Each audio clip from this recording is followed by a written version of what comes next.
Class 12th geography compartment exam, ठीक है, 2025 set 2 इसका सॉल्यूशन करते हैं। क्विकली देखेंगे।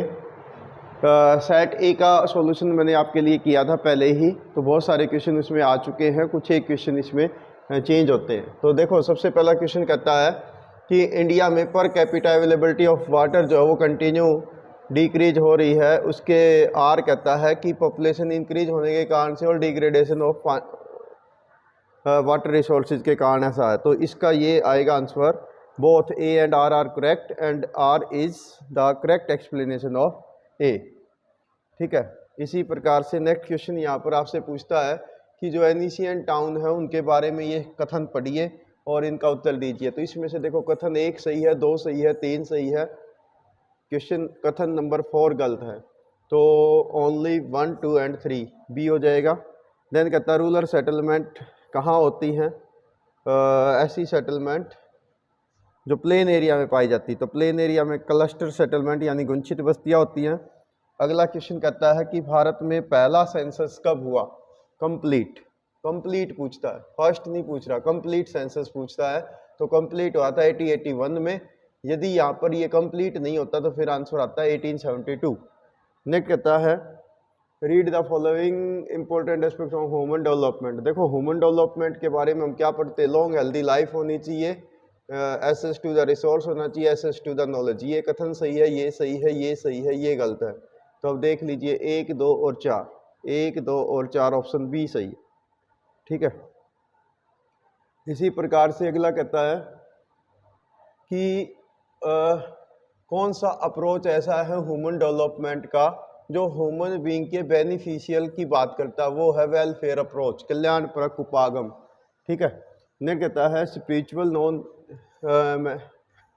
Material and the quantitative aspect of life. ये किस में दिया बात की जाती है? तो वो की जाती है GNH, ग्रॉस नेशनल हैप्पीनेस। और ऐसा करने वाला दुनिया में एकमात्र देश भूटान है, ठीक है।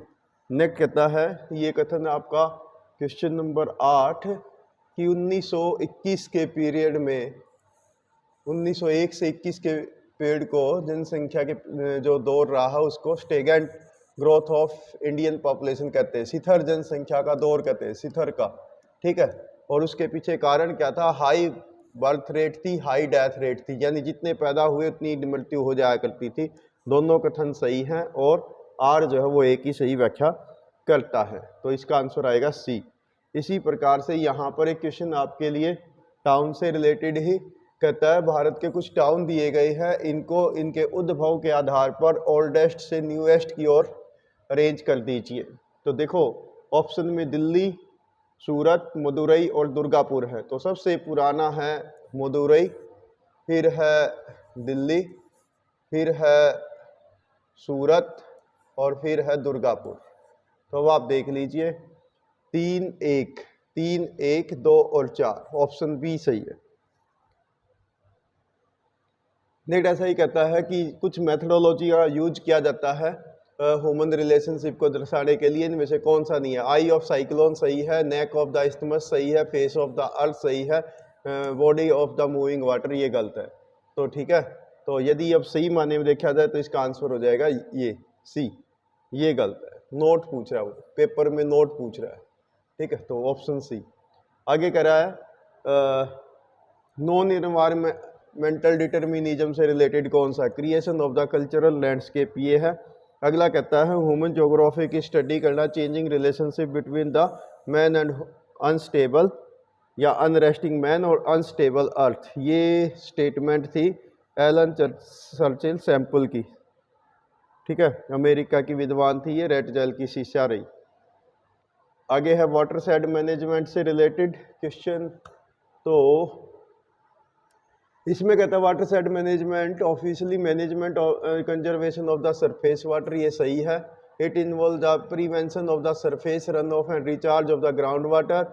The surface of the water management largely depend upon the community participation. तीनों कथन सही है, चौथा गलत है, ठीक है। तो 1, 2, 3 देख लो कहाँ है, ए सही है। आगे कहता है which one of the following port is located on the head of the Vembanad Kayal. Vembanad Kayal है केरल में, और केरल में इनमें से है कोच्चि पोर्ट, ठीक है, जिसके अरेबियन सी की क्वीन भी कहा जाता है।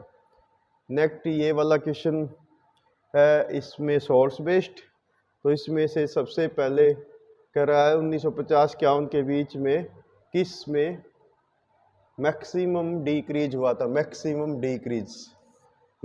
डिक्रीज पूछ रहा है। तो देखिए यहाँ सोर्स बेस्ड में मैक्सिमम डिक्रीज हुआ था Bahrain land and unculturable Westland का, ठीक है, ऑप्शन डी सही है यहाँ पर। ने कहता है which one of the following is the increase in the net sown area, वो था decrease in the culturable wasteland. कोई कोई ये भी कह सकता है, एग्जैक्ट आंसर तो इसका की आने के बाद ही पता चलेगा जब सीबीएसई की जारी करेगा। ऑप्शन मेरे हिसाब से भी सही। नेक्स्ट इसमें कहता है मैक्सिमम इंक्रीज किस में हुआ था, तो ये टेबल अगर आप देखेंगे तो मैक्सिमम इंक्रीज हुआ था यहाँ पर फॉरेस्ट में, 17 से वो 23% हो गए, तो यहाँ आंसर आएगा ऑप्शन ए, ठीक है। तो ये थे विजुअल इन। नेक्स्ट यहाँ पर क्वेश्चन आपसे पूछता है कि ये टेबल आपको दी गई है, इस टेबल के आधार पर बताना है आपने, ठीक है।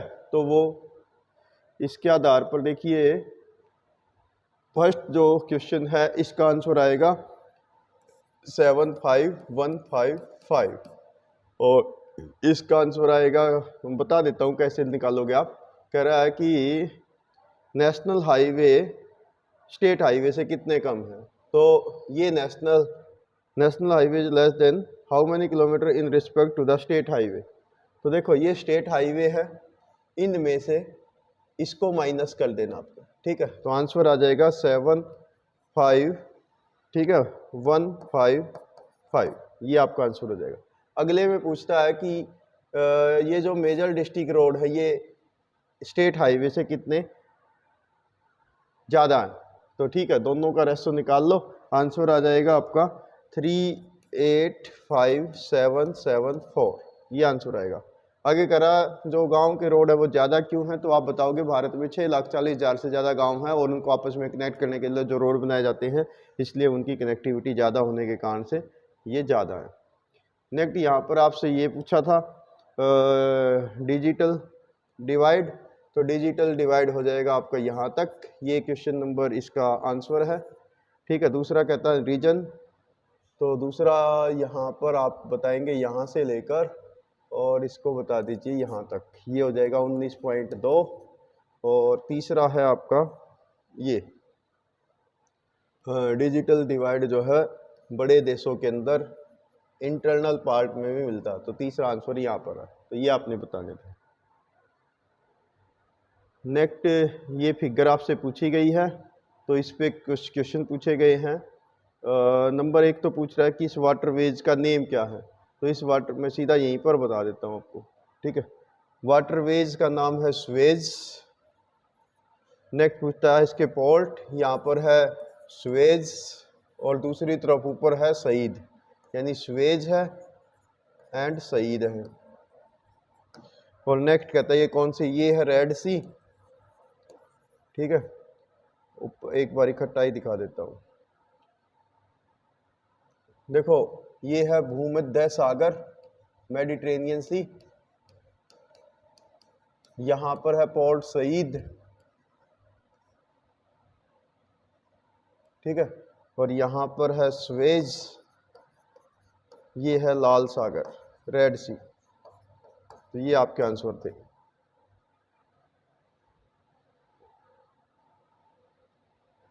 ये छोड़ दीजिए, तो ये कुछ छोटे क्वेश्चन थे, जैसे मोटे तौर पे बता देता हूँ आपको जो जो पूछे गए हैं, क्विकली करते हैं।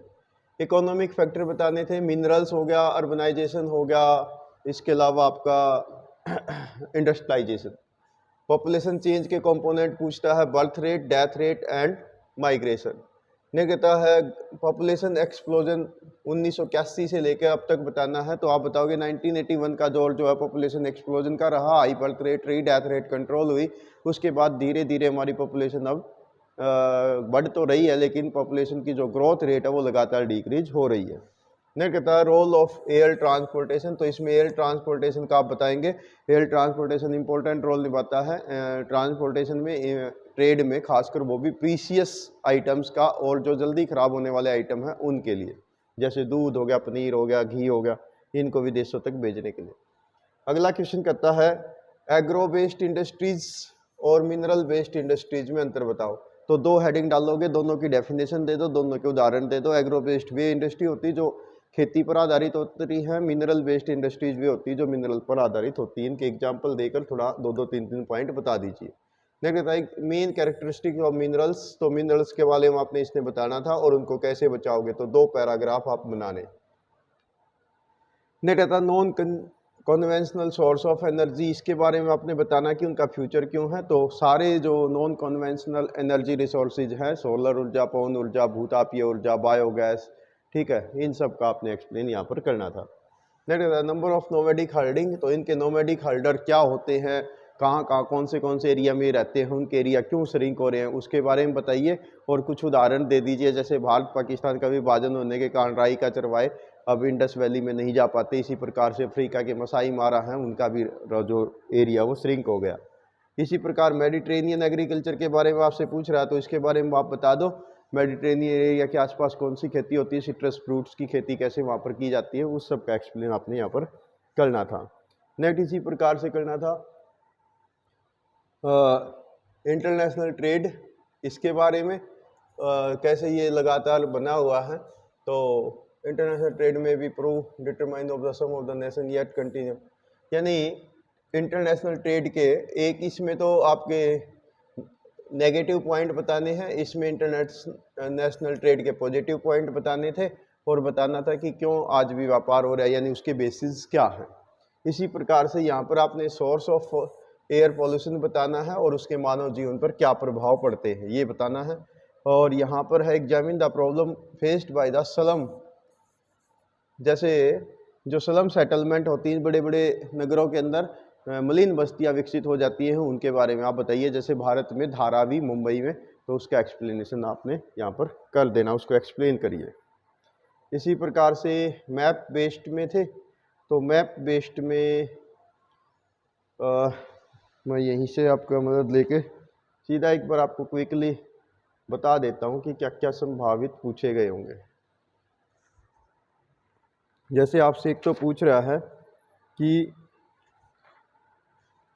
जापान का पोर्ट, तो ये मैंने उसमें ए में भी कराए थे, यहाँ पर तो है योकोहामा, ठीक है। फिर आपसे पूछ रहा है यहाँ पर ट्रांस ऑस्ट्रेलियन का वेस्टर्न स्टेशन पर्थ। देन आपसे पूछ रहा है इंटरनेशनल एयरपोर्ट इन यमन, तो यहाँ पर है अदन। देन आपसे पूछ रहा है सबसिस्टेंस गैदरिंग का एरिया साउथ अमेरिका में, ये है ब्राज़ील। देन आपसे पूछ रहा है पैसिफिक और अटलांटिक ओशन को जोड़ने वाली कैनाल, तो वो यहाँ पर आप बताओगे पनामा। देन आपसे पूछ रहा है नोमैडिक हर्डिंग का एरिया यूरोप और एशिया में, तो वो आप बताओगे यहाँ पर आर्कटिक रीजन। देन आपसे पूछता है मिक्स्ड फार्मिंग का एरिया नॉर्थ अमेरिका में, तो वो यहाँ पर दिखा दीजिए साउथ ईस्ट यूएसए, ठीक है। तो ये आपसे पूछे गए थे। इसी प्रकार से इंडिया के मैप पर जो पूछे गए हैं वो देख लेते हैं आपसे क्या पूछता है। तो इंडिया के मैप पर आपसे पूछे गए थे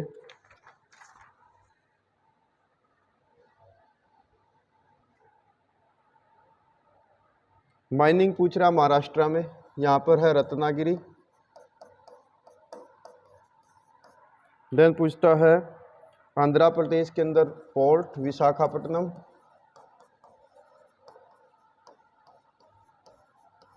देन आपसे पूछता है बॉक्साइट का उड़ीसा में कोरापुट। नेक्स्ट आपसे पूछता है तमिलनाडु का एयरपोर्ट। नेक्स्ट आपसे पूछता है लोवेस्ट डेंसिटी का एरिया स्टेट अरुणाचल प्रदेश। अगला आपसे पूछता है टी प्रोडक्शन का लीडिंग स्टेट असम। ठीक है, बीच में एक रह गया, बिहार में ऑयल रिफाइनरी पूछ रहा है, तो यहाँ आपने बतानी थी बरौनी। तो ये था आपका सेट 2 का सॉल्यूशन। ठीक है, तो ऐसे आप इनकी तैयारी कर सकते हैं और खूब अभ्यास करिए। Thank you, have a nice day.